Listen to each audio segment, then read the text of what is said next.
से महाराज जी, राधे राधे। महाराज जी, मेरा प्रश्न एक ये है कि एक ही ईस्ट में ध्यान कैसे लगाया जाए, क्योंकि भगवान तो एक ही है, लेकिन कभी देवी, कभी राम, कभी हनुमान जी, कभी गणेश जी में ध्यान जाता है। जब अतः तक एक ही ईस्ट लड़की में का ब्याह नहीं होता तो सैकड़ों फोटो देखती प्रभु, और जब ब्याह हो जाता है फिर 2 फोटो रखे तो भी गड़बड़ माना जाएगा।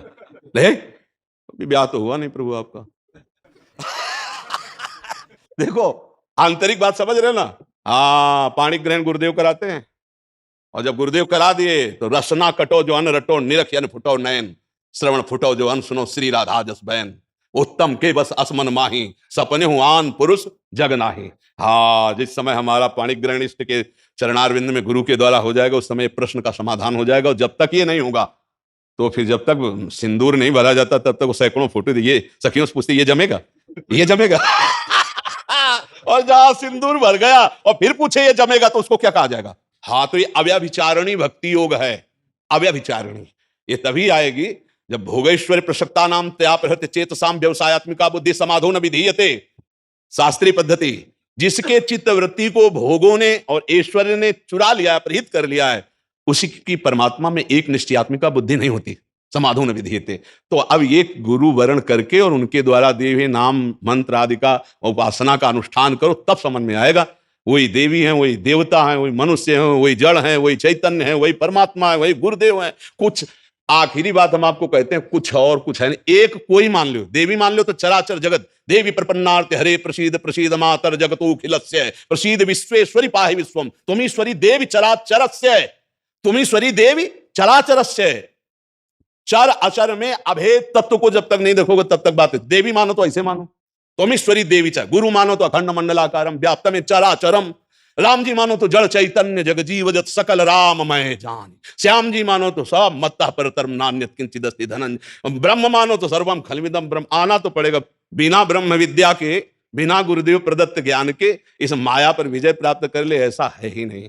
मामे वे प्रपद्यंते माया मिताम तरंतिते दैवी हे शागुणमयी मम मायाद। तो प्रभु अब हम सरल भाषा में कहते हैं, किसी महापुरुष का आश्रय लेकर उनके बताए हुए मार्ग से चलोगे तो इसका संशय निवृत्ति हो जाएगी। प्रारंभिक भक्ति का यही स्वरूप होता है, हनुमान चालीसा, शिव चालीसा, दुर्गा चालीसा, राम रक्षा स्तोत्र, ये। और जब भक्ति रंग लाती है तब वो एक में आ जाती है, अपने स्वरूप में आ जाती है। अभी आपकी प्रारंभिक भक्ति है, जैसे नव किशोरी अवस्था उदय हो, अब पति वरण की इच्छा होती तो अभी भक्ति वरण नहीं कर पाई।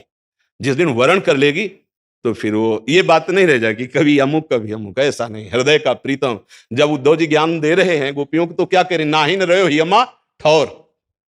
जब मीरा जी को ज्ञान दे रहे हैं परिवार वाले तो क्या कह रहे, नहीं जाके सिर मोर मुकुट मेरो पति सोई, मेरे तो गिरधर गोपाल दूसरो।